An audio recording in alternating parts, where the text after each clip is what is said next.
Welcome to Bears Banter. Hey, what's up, guy? How you doing? I'm good, man. I'm good. How you doing, man? Hey, I'm doing good. Hey, I know we was having a little conversation offline about quarterback situation, coaching situation. I know you Mhm. didn't get a chance to talk about Sunday's game. Hey, did anything you want to share with us? You know what? I have this thing, and they're called affirmations. And you know how some people say talk into existence. I don't think people really understand how true that is. Um, the difference between a team like this team that we have and a championship team, when a championship team comes into a game per man, every one of them know that any play that they put out there, oh, we can execute. We're going to win this game. And they're a little more relaxed, but they're conscious. You know what I'm saying? They're not lax a place like, cocky, but they're confident that they're going to win. A team like the Bears, it's like, hopefully we'll win. Maybe we'll win. And when we got that field goal block, it's just a culmination of it all. The Bears just have to go through a situation to where every man, and then now you got, Thomas Brown out here. The players love him. They seem to walk different. And the product was the fact that I think we saw Komet get more completions, more passes in one game than he's gotten all season, so to speak, per se. So now guys will look a little different. They're not sitting up here like with their shoulders droop. They know that now that anytime Caleb drops back or if they run a play, that they're going to get a shot. And it changes the whole dynamic, man. Okay. Yeah, a guy looking at that game and watching it again, parts of it is when we look at the body language, for example, of DJ Moore, now you have to go back and rethink that body language, right? Was it Mhm. Caleb or was it the play calling, right? Or just even the formations? Week after week, I always pointed out that the Bears was running that trip formation. I know sometimes I would call it a dime formation, that it was too Mhm. close to the line of scrimmage. And I Mhm. know it's one thing Thomas Brown did was when he went in trips, he moved them far out Mhm. because they was too close to the tight end, which to me was causing more congestion, and it actually was taking away that quick passing game to a degree because all one guy had to do was just kind of step in that passing lane, right?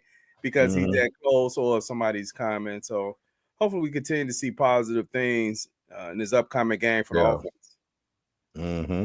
I think so. I do think that we are.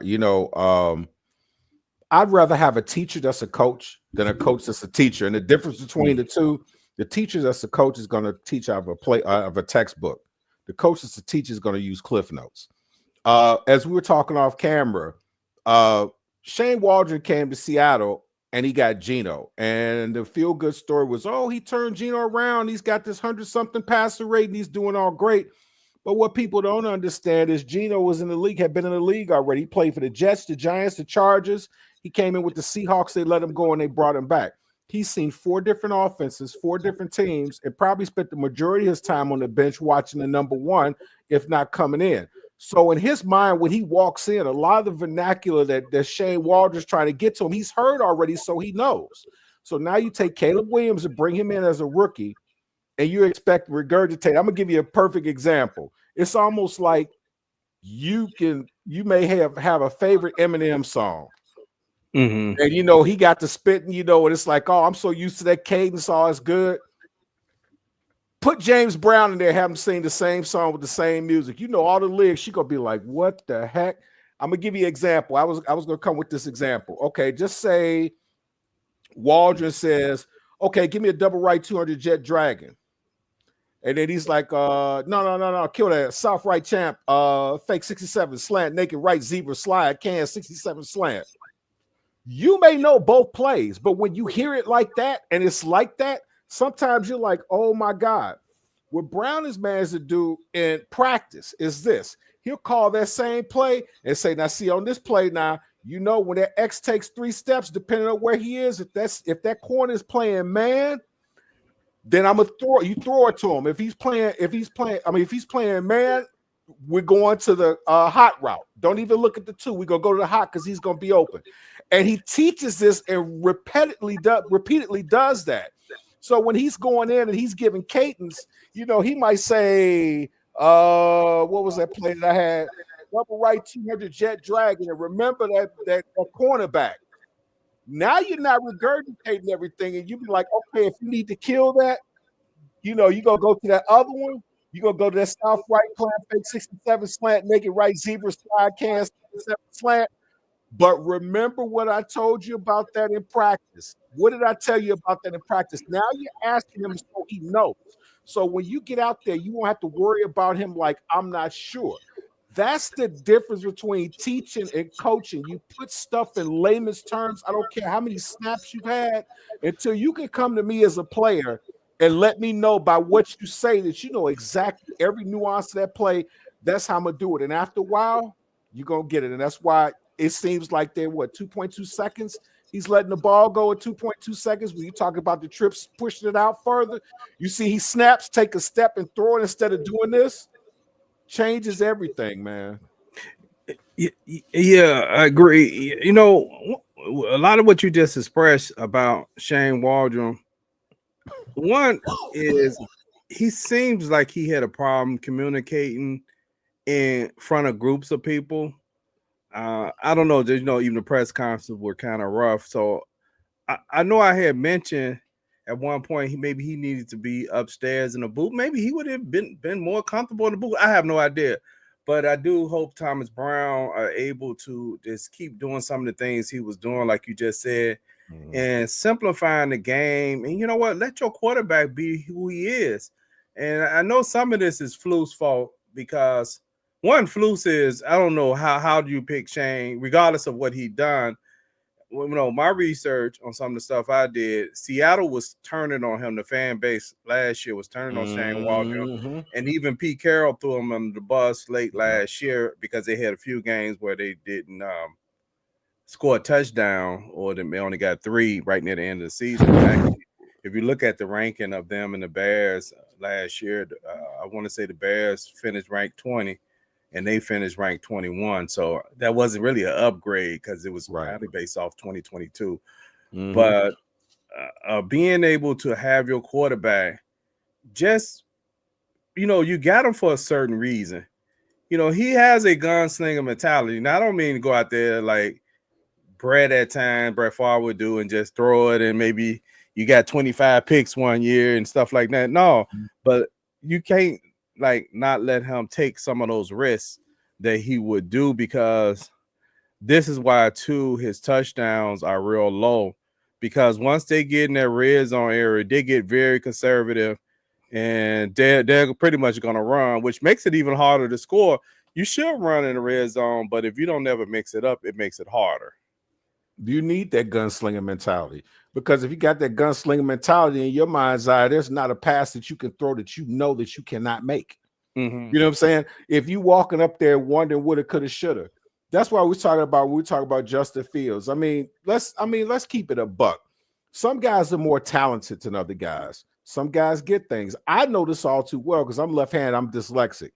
I can sit down, look at a book, and I read it, and to give you an interesting story, when I started playing piano, I would look at the notes, and all the notes just look like this, and I couldn't figure it out.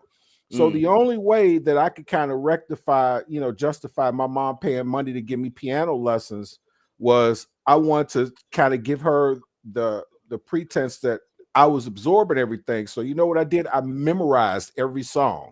So it got to the place that once I started learning how to read music, I could sit up with somebody, they'll say, hey, Ave Maria, oh yeah, in the 23rd stanza, it's a B flat. And you start with this note. People looking at me like I was crazy, but the truth of the matter is I took a weakness and made it a strength. I memorized it. So when I learned it, it was like this whole new world opened up. You take Caleb Williams is probably a guy that you can throw a whole lot of stuff at, and he's able to absorb it and he's able to do it. Justin may be a guy that you throw a whole lot of stuff at, and the first thing that happens to him is he starts tensing up. It's human nature. I think what people need to stop doing is stop looking at them as NFL players and look at them as human beings. Some people get stuff more than others, Yeah, and scale back, which they did do, scale back some of the stuff he's doing pre-snap. He had a good outing the other day. I want to go over this real quick. I got on my phone, and it was a ranking of where the rookie quarterbacks at right now. Through 10 games. And I want to point out the games because the games makes a difference in the Yep. stats more It does. than people might think. Showing that how wins and losses makes a difference on how people perceive you. Caleb Williams, 201 completions, 325 attempts, 2,016 yards, 9 TDs, 5 interceptions in 10 games, and then he has 2 fumbles. Jaden Daniels, 202 completions, so he's only completed. This is what I'm saying. One more completion than Caleb. One more completion. 294 attempts. So Caleb has thrown it more than him, so that shows he's been a little bit more efficient than Caleb because he's completed one more with less attempts. 2,338 yards, 10 TDs. So he only got 1 TD more on passing, 3 interceptions, but that's through 11 games. Drake May actually is impressive. Drake May, 127 completions, 190 attempts, 1,236 yards, 9 TDs, 6 interceptions, and through 7 games. And I forgot to mention that Jaden Daniels then fumbled the ball 4 times. So so between the two of them, Caleb got 7 turnovers. Jalen Daniels got both of them have 7. Both of them got total of 7 turnovers. Last person put is Bo Nix. Bo Nix got off to a good start. 234 completions, 357 attempts, 2,275 yards. So he actually, even though he's played 10 games, he done threw the ball more than both guys. Well, I should say all 3 guys. So he's throwing the ball a heck of a whole lot more than Caleb and Jaden Daniels, which would make sense of why his passing stats are higher. So he has 14 TDs, 6 interceptions through 10 games. What he said, Caleb Williams. Yeah, some stuff. Sometimes people say it just be kind of like dumb, but that's one guy. One day he posts in his group every day about Caleb Williams 3 or 4 times, and I finally like, hey, dude, do you know your obsession with Caleb Williams is kind of like something's wrong? And I was like, dude, I said I challenge you to go a whole day without even saying something about Caleb on a post. He couldn't do it. He do 3 or 4 a day. But hey, let's get to this Vikings game. Oh, you know what? Let's do this. I'm sorry. I wanted to share this here throw. I want to share this throw, guy, because I know you get a chance to go over this. Hold on, let's look at this here.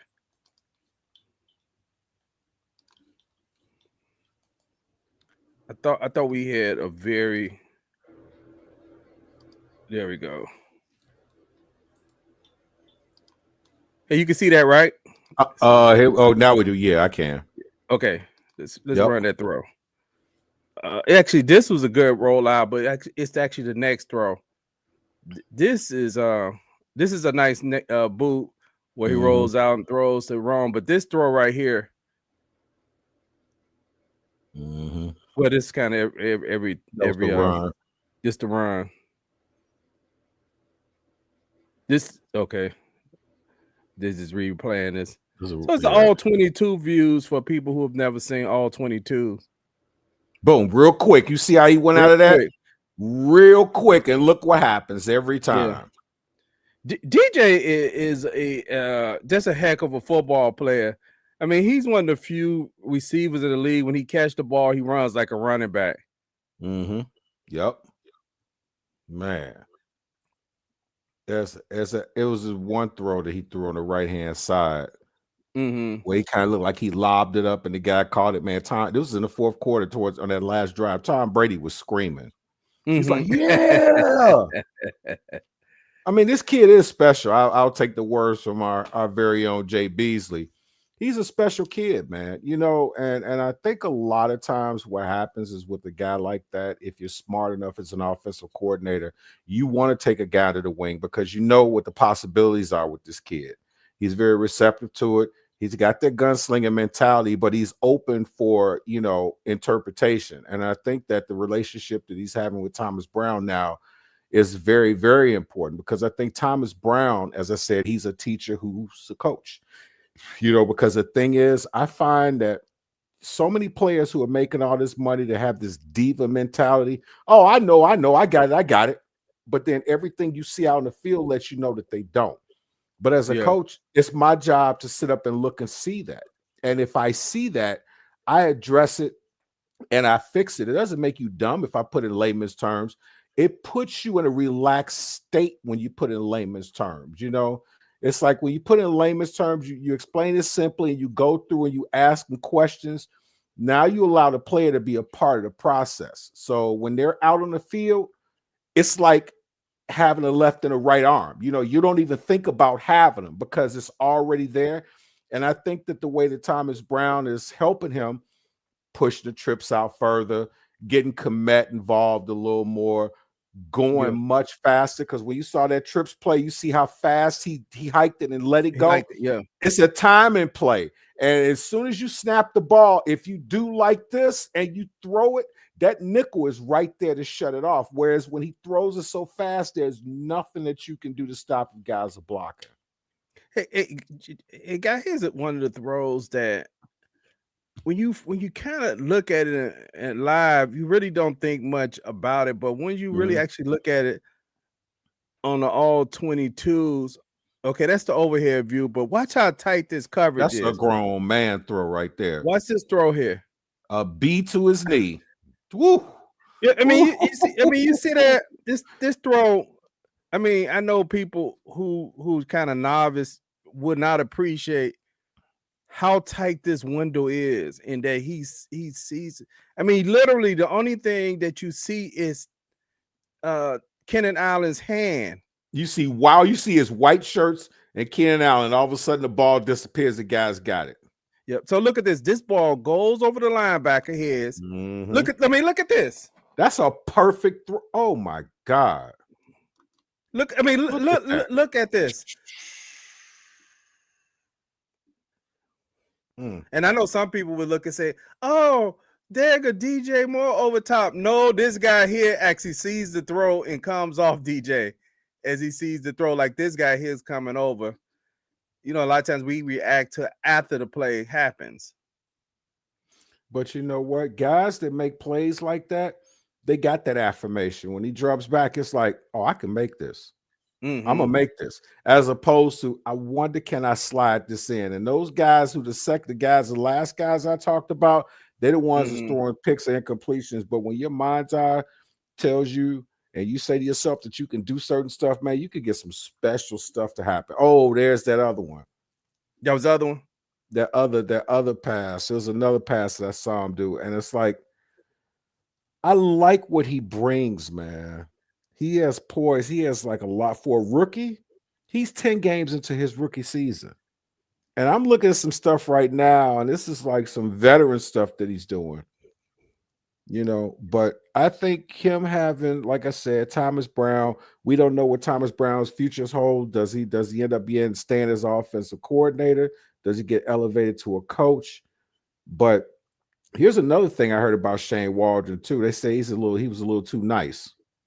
And when you like that, that's the difference between when you go into how can you tell a great coach? How can you tell when there's a great coach in the locker room? The players will tell you who he is. Now, what about this play, guy? And we'll wrap up and talk about the Viking game. But what about this play right here? This is after he gets sacked twice near the end of the game. And watch how he escapes on this play. This is where it looked like the game slowing down for him and he just playing. He dodges this guy, loops under him. He looks back at the guy, throws a dime. Okay, here's a better view of it. Then he looks back,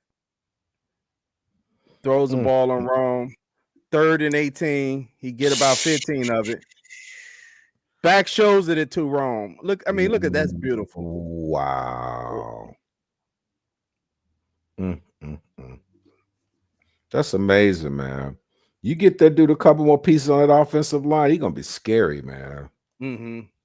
He's gonna be scary. He seems like to me that he's picking it up. He's honestly he's picking it up much faster than and than a lot of rookie quarterbacks are.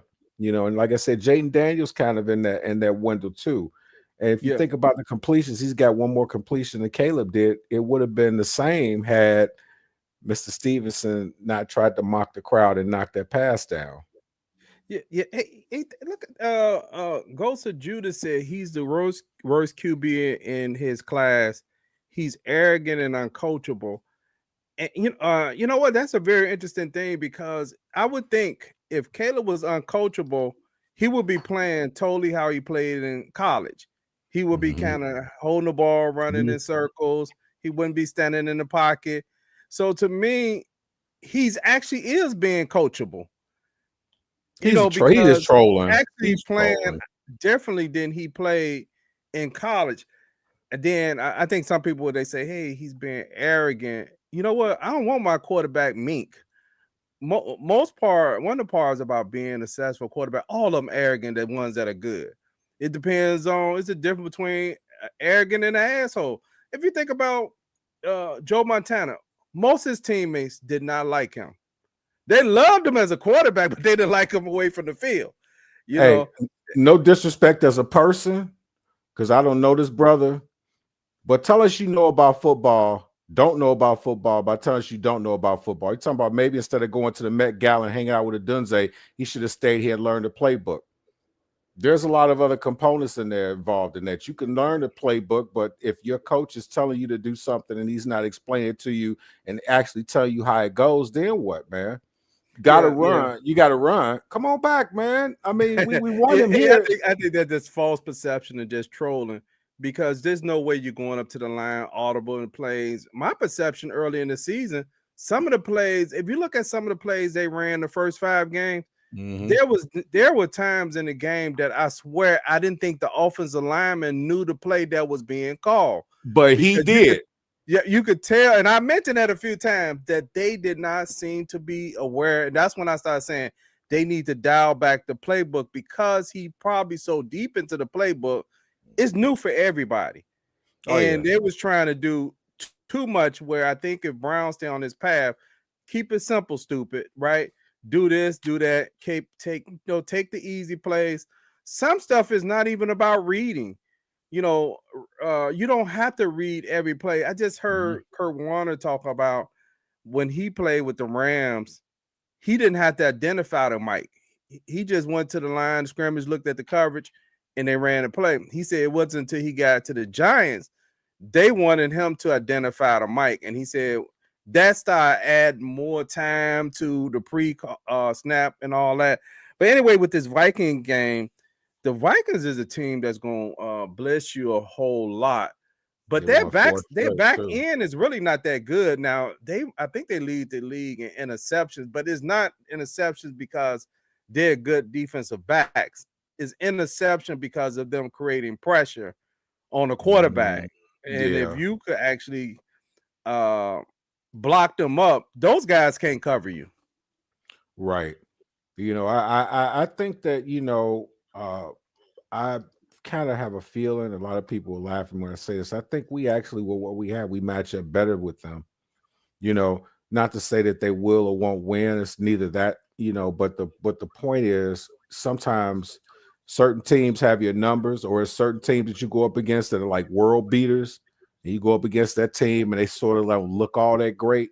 Sometimes there's just so many different scenarios in there that allows them, because I'm looking at Darnold right now.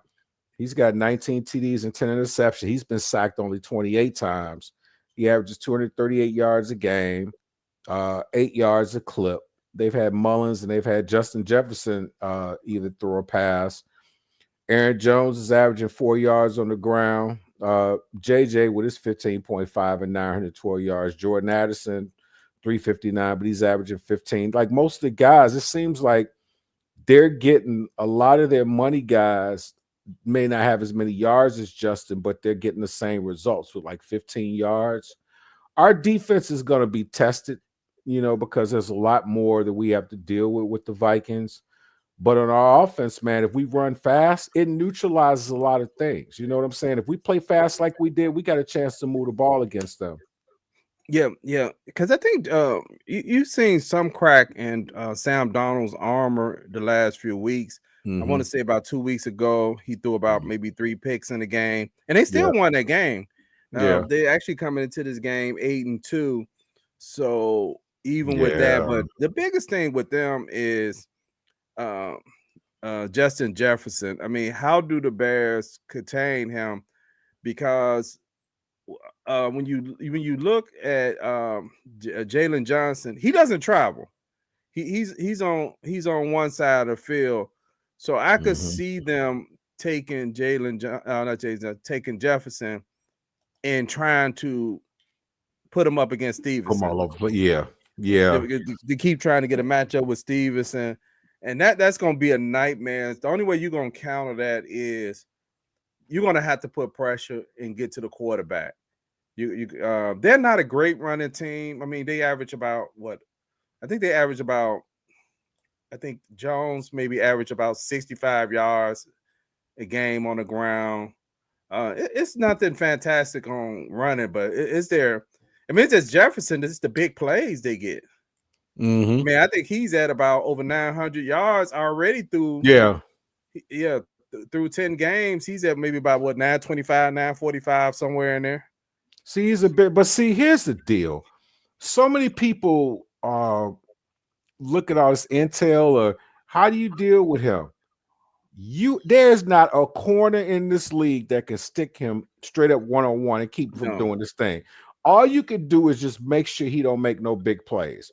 If he Mm-hmm. doesn't make any big plays, you guys play tight, you got a chance. Um, Justin's a problem for everybody in the league. But Mm-hmm. it's old hat, because you have a handful of guys who are those dudes. Yeah. And you can't take your whole defense and build it around stopping that guy, because they got so many other components. What you want to do is not even a bend don't break, but basically what you do is you minimize it. If you get pressure on Darnold may end up throwing the ball to you. You want to just do the best that you can to make sure that you keep the numbers, the yards on the ground low. You know what I mean? Because Aaron Jones is like at 692 yards now. He's averaging 4.4. But outside of Justin and Aaron Jones, they got good players. Don't get me wrong, but they're not like world beaters. This is a game that we could sneak in and win, man. Yeah, yeah. Because last year in the games we played them, I can't remember the score, but one of the things it was being sacked. And I want to say the first game, it was it might have been 13-19, and it was actually I think that was a game that Justin Fields got hurt early on, or somewhere right before halftime or something, and then Tyson Bagent come in the game, and I think that's the first game he played in, and then I think he gets sacked in a sack fumble, I believe it was, and then they picked it up, and actually that's how they took the lead, because I think the score up to that point was maybe like 12-13, because they was actually struggling to move the ball, believe it or not. But Right. I think one of the things defensively they're gonna have to do is come to the realization they cannot get there with their front four. The Bears just cannot get there. They could create pressure, but their front four with what's it, Sweat being injured or whatever it is, they just don't have enough closing speed. They cannot bring a quarterback down. I mean, they chasing a guy, but even some of the guys that are not runners are able to elude that little pressure they got and still throw the ball. So they're gonna have to mix in some stuff. I know they missed Brisker, because Brisker was good Mm, at coming in, but they're gonna have to probably maybe bring Kyler Gordon a little bit more off the edge, and yeah. maybe Tremaine Edwards. They gotta create pressure because they can't generate it. There were Brisker out and Sweat with the ankle injury, which kind of hurts his mobility. It kind of hurts us, Yeah. because if you got Brisker in there 100%, you got Sweat in there 100%. Now you rolling the dice because now they're changing the dynamic of a whole lot of offenses. Now offenses are kind of worried, but they know that they don't have to worry about the pressures much because they know that, hey, I can double sweat or I can limit him to certain things because he's not able to put as much pressure on the ankle. And we got Kyler Gordon out there, but we don't have to worry about Brisker out here, so we can do more. Yeah, It's gonna be and interesting. I think Elijah Hicks is out as well. So Let's see. you have your backup safety who's backing up for Brisker. He's out.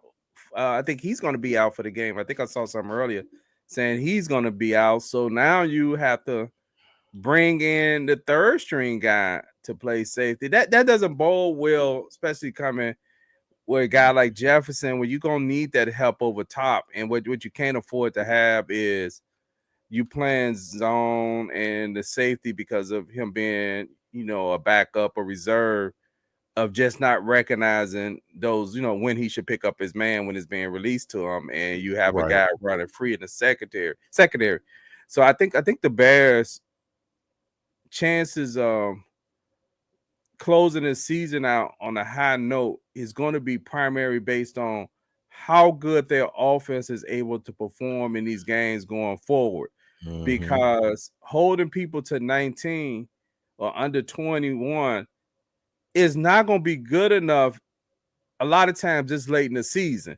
It's good Mm-hmm. enough early in the season because the offenses kind of got off to a little sluggish start this year, but Mm-hmm. it's not as good as the end of the season because the average team is probably 20, 21 points.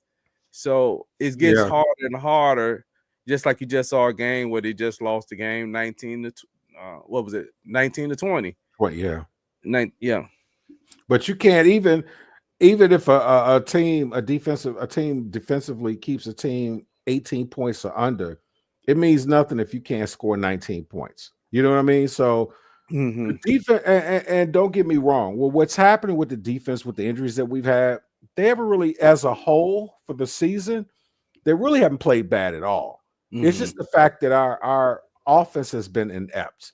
It's been Mm-hmm. a situation where you put Caleb in a situation to drop him back, and he's like Space Invaders doing all this. Okay, yeah, he's got great footwork and all this other stuff, but you're putting us in a situation to get him sacked. He's been sacked 41 times, but Mm-hmm. now you're seeing them get the ball out faster. When you get the ball out faster, there's more time in plays. You open yourself up to getting more yards.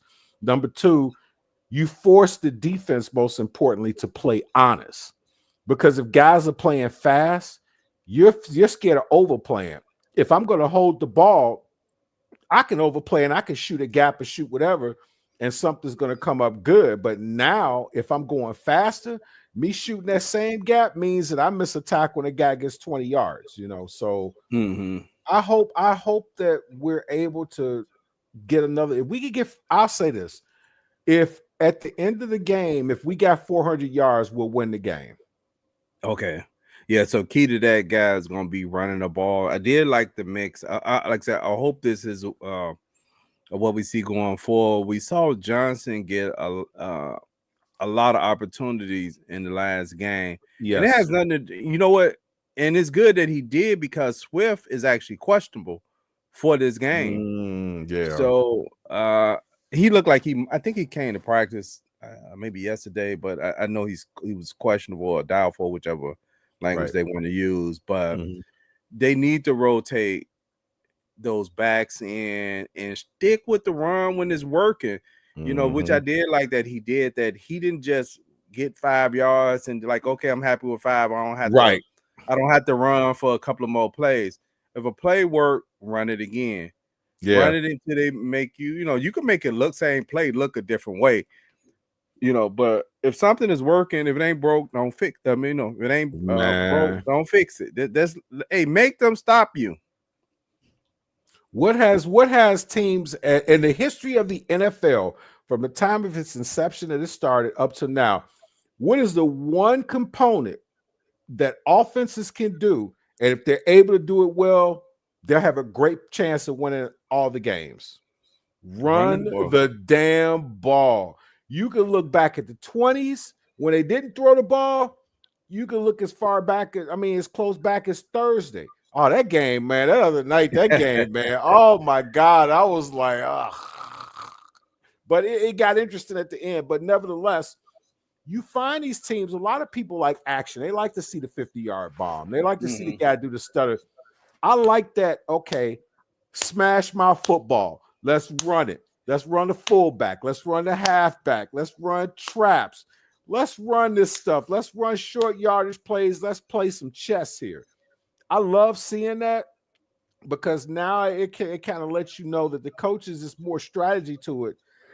Did it just depend on hike the ball, throw it 20 yards, let's move the ball. So, I like I said, man, with the Bears right now, we're at a feel-good moment where they really like the offensive coordinator. They've always liked the guy. And the smart part on Thomas's part is the fact that he's listening to his players, and most importantly, he's looking at his players to see what their strengths and weaknesses are, and he's breaking down plays. Because when you break down plays, now the cadence on the line, you may not see as many false starts. You know what I'm saying? So you may see, and if they keep them false starts down, man, and get in a roll, it could be interesting for us. Yeah, that was one of the good things in the last game too. Is not having a lot of false starts or being behind the chain on plays.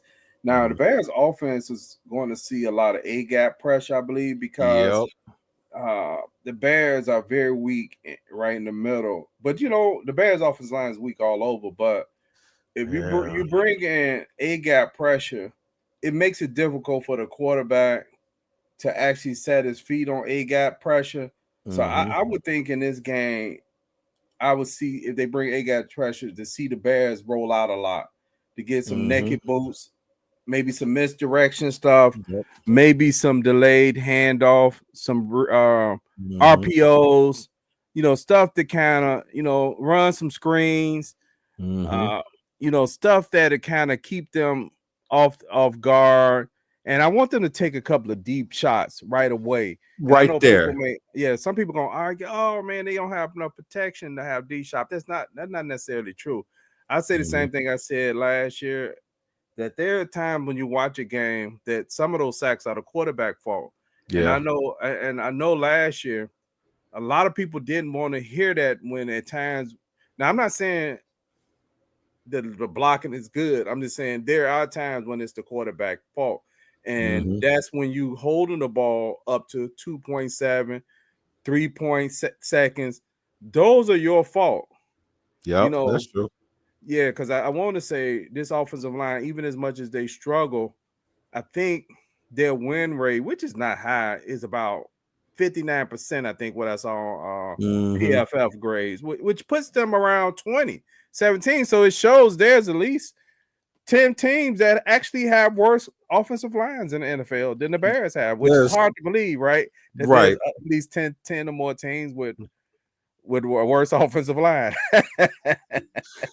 And the thing is, man, you know what? And I learned that when you got great coaching, you have some inefficiencies, you have some problems, but that coach is able to decipher those particular things and play. Oh, hey, fellas, sorry I'm late.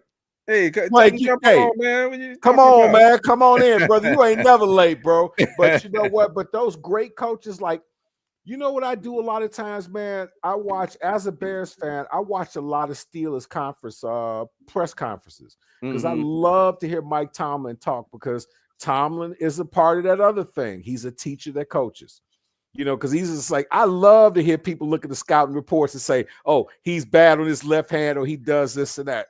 I love to hear coaches say that, because his whole thing is like, that's a line. I'm going to fix him.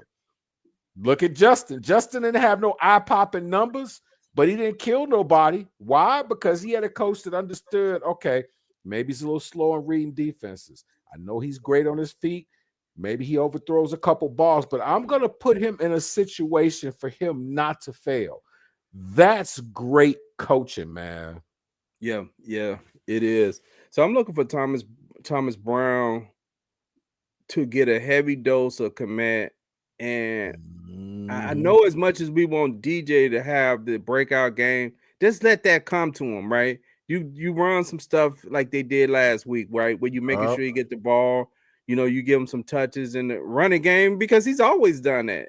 You've always got a handoff here and there. You give him a couple of short ones. You set up maybe something deep on him. But I'm gonna say you keep trying to work Rome Odunze. He's actually is the mismatch right now because DJ is going to get bracket with the second guy. Yep. Rome is going He to sure get is. yeah, Rome is going to get that third, maybe that nickel guy or something, or Mhm. because you're gonna move that other guy if you can on Kenny. You're Yep. gonna put your That's second best true. guy on Kenny, Mhm. and you're gonna want to say I live with what Rome gets. But you saw in the last few games, Mm, like even last game, when you actually target Rome. See now you mm. can see the potential of Rome. You He's seen the special, back man. shoulder catch. You seen him the beginning of the game. They went to him with the Mm. little naked boot. You Mhm. keep putting that pressure. Rome is 6'3". I think Rome is He a 6'3", big boy. running He a big boy 4.47. too. And he a Yeah, big boy too. So he's gonna muscle out a whole lot of plays. A lot of plays with them guys, because you got to think at them corners. Them corners that stick him ain't his size. He can manhandle a lot of guys, and he poses a huge problem because guess what? Keenan, as good as he is, he's shown a propensity to drop a lot of balls now. yeah, So they're worried about him, like the defense is worried about him, but not. I think they're worried more about Rome because if Rome is getting off, guess what? Now you got to pay attention to him, and you forgot about DJ. Now you forcing cornerbacks to go one-on-one against DJ, and DJ a freak of him. So it is, man. I'm glad to see Rome do his thing, and actually, Rome is leading the Bears in receiving yards too. yeah, he So sure is. I would love. I'm excited to see what comes of this new regime as far as the offensive coordinator is concerned, what they can do, what we're able to accomplish. It's going to be really interesting. I'm really excited, man. Yeah, yeah. You know what? And also, we saw this last week. I think we saw wide receivers running full speed. Full right. Yep. Yeah, I was just about I to would say that, say man. during that 3-game losing streak, what it became 4 last week. Yeah, it became Mhm. 4. Yeah. I saw a bunch of guys at times. I know they routes were deep, but I saw some guys too half-assing some of their routes, Yeah. right? And look like they kind of like not even using full speeds. But I Yep. saw guys running those routes right and running them a little bit more crisp. That's the details of it. How crisp is your route, right? Sometimes running. And I saw a little less freelancing from Kenan Allen because I've been kind of Yeah. criticizing Kenan Allen freelancing, right? That Hmm. worked where you was at because you was playing with a veteran quarterback. You playing with a rookie quarterback. You can't Right. freelance like that. He doesn't know where you at. You don't have enough chemistry with him for you to do that, right? And then Now he's remember. running some of his routes too close to other guys. Yeah. Remember that play I showed you with Keenan where it was we saw it from the side, but I sent it to you from the one from behind the quarterback Mm-hmm. where Keenan did that pat, and if Caleb had thrown it, it would have went right over. If he'd have thrown it right to the right, he would have had it. But he ended up stopping. Yeah, Kometa's a mismatch on a lot. Kometa's a mismatch on pretty much almost anybody that has to deal with him. But he had Keenan right here, and he stopped all. If Caleb had led him and he had chose him and led him, it would have been about 15 yards. But then on the overhead, you saw it. He stopped, and then he broke off his route. It works where you were, like you said, because you had a veteran quarterback. But with a rookie, if you're gonna do something like that in practice, it's like, look, you see me come across on this play. If you look, if the linebacker's sitting in front of me about 5 yards and the guy's trailing me, just throw it. Lead me. I got you. Okay. Yeah, that's a good point. And you know what? I know we talked a lot about Thomas Brown. We're being hopeful. I mean, Yeah. that's all you can be is hopeful at this point, right? Facts. Because you came Facts. in hoping this was going to be a better season than what we had so far.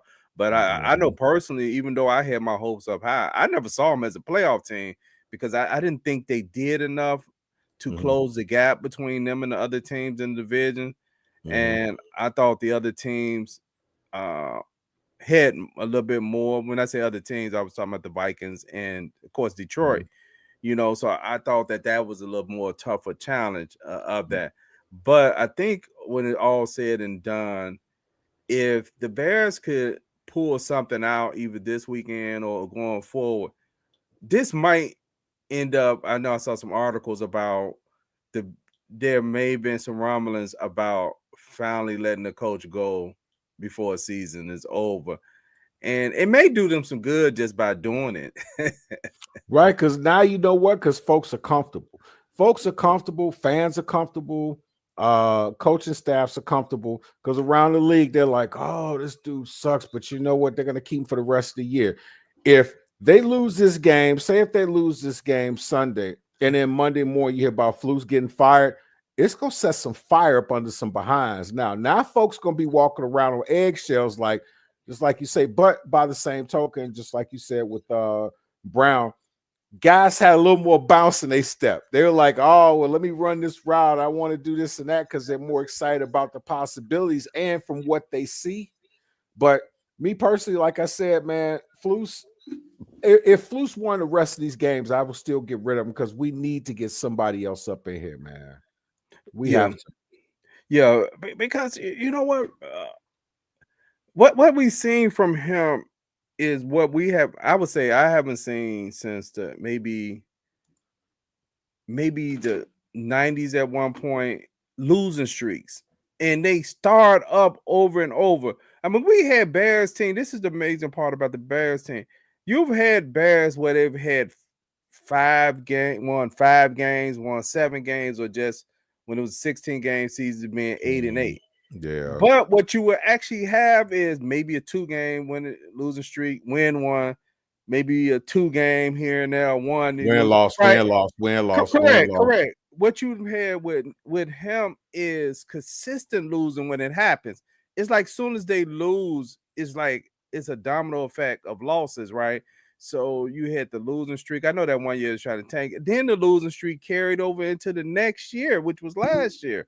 It carried in, and so now they're on a losing streak again. So some of that is a culture that uh he breathes as a coach, because the coach actually sets that environment for the players. And I Right. know sometimes we've been like talking about him, but I just keep saying, he's just Matt Nagy with hair. That's all he is. He just that's all he is. He's Matt Nagy with hair. He's not too much different than Matt Nagy. Get rid of these damn mats. Right. No more Mats. Yeah, man. That's and the thing is, I think a lot of times people talk about the drinking the Kool-Aid and stuff. I personally had him at 10-7. The reason why is because I thought Waldron was going to come in. See, and maybe that's my fault when it comes to football, not just the Bears. When you have a relatively reputable coach to come in, let's see, Flus winning at the end of the season is like Iron Pyrite. But you expect guy. I mean, to me, I guess it's just like a job. You bring a guy that comes into a particular position, they're expert at it. They understand it, but you would think that instead of more knowledgeable about their job, I think a lot of times what we think of is we think more of the knowledge and less about the people skills. You know what I mean? Because you get a guy like, say, you're an accountant, you get the hot shot accountant that comes from Harvard. This dude knows every accounting principle that there is, but he's a jerk. Doesn't matter how much he knows. People around him ain't gonna want to work with him. They not gonna like him. Now you get this guy who's an accountant who was an honest student at Wisconsin Stevens Point. Come in, speaks to everybody, really nice, hold doors open for ladies. Y'all side-eyeing this dude like, who is this dude right here? But then after a while, now you start working with him and you start realizing that you start coming up with concepts and ideas. And instead of him saying, oh, no, well, we're going to do this, he's like, that's a good point. I think we're going to try that. And you know what that does? That excites everybody because now they know that they can come in with something. If they have an idea, they're not afraid to convey that because they know there's a distinct possibility that he may look at it and like it. That's the same thing with coaching, man. You get Waldron to come in, it's like, oh, no, we're not going to do this because I did this and I know more than you and all this and stuff. That's why he ain't got a job right now.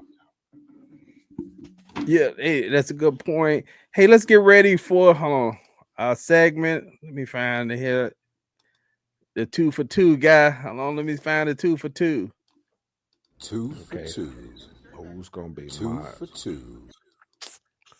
You got your 2 for 2 yet? I got mine. I would say you could go ahead because I'm still kind of on the fence with mine right now. Okay. Even though KC lost their first game this past weekend, I'm still gonna put them as the best team in the league. And I know when we look at Pat Mahomes play this year, it's kind of puzzling that he's 10, 11 games in and he still Mhm.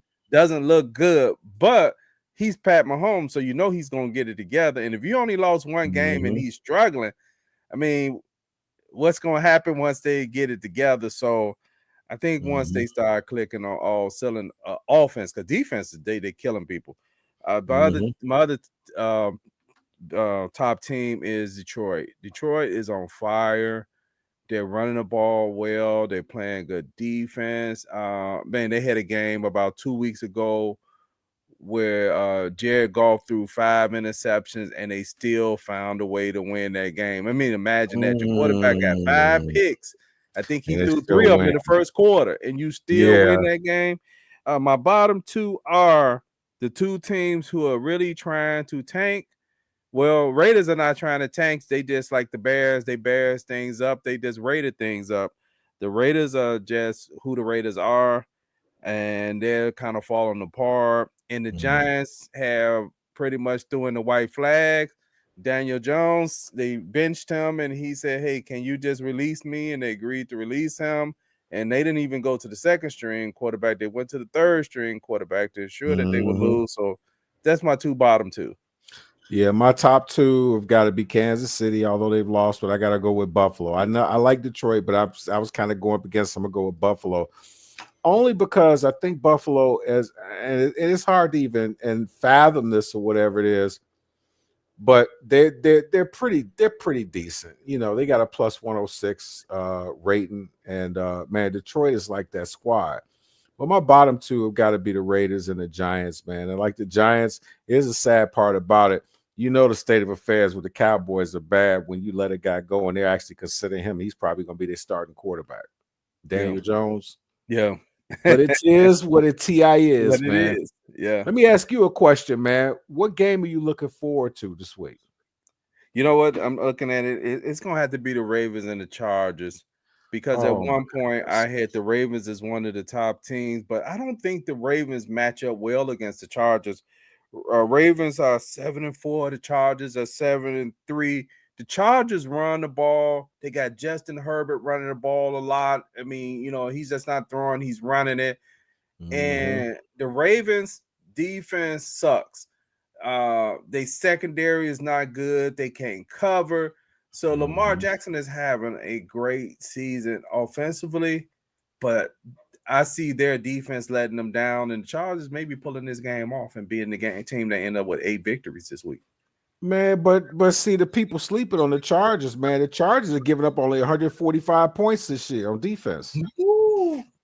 And the next closest team, believe it or not, is that top team of yours, almost all the Detroit Lions. Yeah, they got Okay. 177, but 145 yards. But then the reason why they only 7-3 is because they only got 220 points. But you know what? The game that I'm looking forward to because I want to see because a lot of them games that come out, it ain't necessarily about the greatest teams, but how you can see sort of the standards juggle and how the dynamic of the whole league is changing. I want to see what the 49ers are going to do going into Green Bay. Okay. I think it's gonna be decent. Yeah, you know what? 49ers, the 49ers have gotten in a situation where is some speculation that would their coach be let go this year because of them underachieving. I'm not sure, but they have a whole lot and they are underachieving. But going back to your other point, I had the Bears being either 7-10 or 9-8, but I didn't Mhm. think 10 games were a playoff team still. Yeah, Not in exactly. this That was my yeah, point. yeah, That not was in this division. that was It's my point. That 10 games, I thought they were gonna win 10 games, but I really honestly didn't think they were gonna make the playoffs. But man, hey, you know what? But if the 49ers want to fix their situation, what they need to do is they need to pull some money out and do a pro bono and get your boy Debo Samuels a stylist, man. Have you seen some of them doggone TikToks that you see him coming to the game? I'm looking at these dudes, I'm like, I could say something, but I'm not. We're a family oriented channel, so Hey, sometimes when you see some of the players like him, they're so they getting so zesty. much into they so much into the pregame stuff that you don't start seeing them deliver in the game like they used to, right? Yeah. And you just kind of seeing them like, hey, I got on this outfit and all that and looking zesty or whatever. But it's football when it all come down to it, man. Are you gonna go out there? That's fine and dandy, all that stuff right beforehand, but go out there and prove yourself in between those white lines. Debo Sanders and all the rest of them. You've been to 2 Super Bowls in last 6 years, and you lost both of them. And I mean, pretty soon that window started turning the other way on you, and now guys become free agent and stuff like that. But that's neither here or there. But going back to the Bears Vikings game, man, guy with Hicks being out, not that he's a big factor, but that is a factor But when he's it's a back. body, yeah. He's a body, and he has some experience playing, and you have to bring in other safeties, and you playing a guy like Justin Jefferson, and you playing a team that's 8-2, that's confident. Unless it's some miracle that the Bears offense clicks and get several touchdowns, which I'm not going to rule that out. When you make change, it might happen. But I really go into this game. I pick the Vikings to have 24, the Bears 13. Damn. I was going more so like 24-17 Vikings. I just think that 24-17. I think that we're at a place right now where we're able to kind of sort of do some different things or whatever. But I really don't think that, because the Vikings are hot. They won 4 in a row. Mm-hmm. And when you get a team with that type of confidence and they come into your stadium, it's a confidence that's not a cockiness. You know what I mean? It's like they come in like, okay, yeah, let's get this game, let's get this over with. But I think people confuse cockiness with confidence. They're playing so well to whereas all the components that they put out there, be it the running game, be it the pass game, defense, and everything, they know that at any particular time where they really need to make a stop and they need to make a big play, they know that they can, and it doesn't matter who's in front of them. And that's the mark of a team that wants to go to a playoff. So I don't think we have enough for them. I hope to God that I'm wrong, though, because if I'm wrong, then that means that they not only bought into it, but they're playing with, even regardless, they're playing next man up ball like they should. Yeah, hey, you said that winning streak. I had to confirm something that I was thinking, so I had to look it up. Even with it was a game against Jacksonville. Sam Donald actually threw 3 picks, no touchdowns, and they still won the game. So that's when you know a team is clicking. If your quarterback got you losing in a turnover battle, Yeah. and they don't even get touchdowns throwing the ball, but you still manage to way to win. Hey, Plank got his score. He has the Bears winning 24-23, a 1-point squeaker. Jay Beasley sent his score. What Jay hit? Jay actually got the Bears winning 20-17. Man, y'all better get a thermometer, check his temperature, man. He was like, "No, I thought he was gonna be the one to go against." You know what? So yeah, that's a way that confidence, man. It means so much, man. It means so much in championship teams, man. And I don't think we're there yet. We got a ways to go. But I do believe that these guys are going to play hard for Brown, man. I really do believe that they are, and I would love to see us win this game. Yeah, I would too.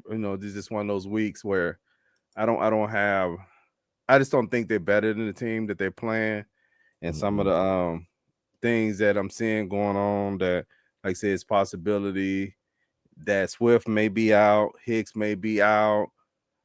I think he's seen a little something with Tevin Jenkins, right? Yeah, like is he a concussion protocol? I think he might be. So I mean, you got a lot of stuff going on in this game. Now I will say the guys played well last week when he went out the game. They got good results from them. But so quick recap. You had the Bears, the Vikings winning 24-17. I had the Vikings winning 24-13. Jay has the Bears winning 20-17, and Plank has the Bears winning 24-23. Hey, what you got, guy, before we call it a night? try not to eat too much turkey for Thanksgiving, y'all, because we got a 3-piece going on. We got the Bears against Detroit 11:30. We got the Giants at Dallas at 3:30. Then we got Miami at Green Bay at 7:20. So happy gobble gobble. Right. Hey, we're gonna be football all day. Hey, I know I'm ahead of myself, man, but man, I do not. I remember one of the games we saw years ago, a Thanksgiving game, and the Bears played 3 quarterbacks. I forget the guy's name. He was he went and played baseball for a while, and then he came back. I mean, that was like, I don't think that might have been the last time the Bears was on Thanksgiving, unless they was on in the recent years. Drew Henson. Was it Drew Henson? Yeah. I think it might have been Drew Henson or somebody came, and that was, I think that was when they had Jonathan Quinn and all them guys. You was just like, oh my God, just get this over with. Oh, who was that? There was a Haynes. It was somebody in one of the Thanksgiving games that ran back in overtime, ran one back to win it. Okay. I can't remember, but like I said, a lot of time with that tryptophan and that turkey, you be sitting up there eating it. I know you vegetarian, you don't really get out like that, but get that tryptophan, you be sitting up in your chair like this eating. You see him watching the football game. About 15 minutes later, you just see him starting to slide down. But I'm looking forward to a day off though in the middle of the week, towards the middle of the week. So yeah. Okay. Hey, thank everybody who tuned in to Bears Banter tonight. We was on tonight on Facebook, YouTube, and Twitch TV. Hit the subscribe button. We're about at 807 subscribers. We're trying to get to about 850 before the season is over. So we may do a quick one Sunday, but it's gonna be real quick because we're gonna be doing a little celebrating with Plank, so good stuff. So until Sunday, peace.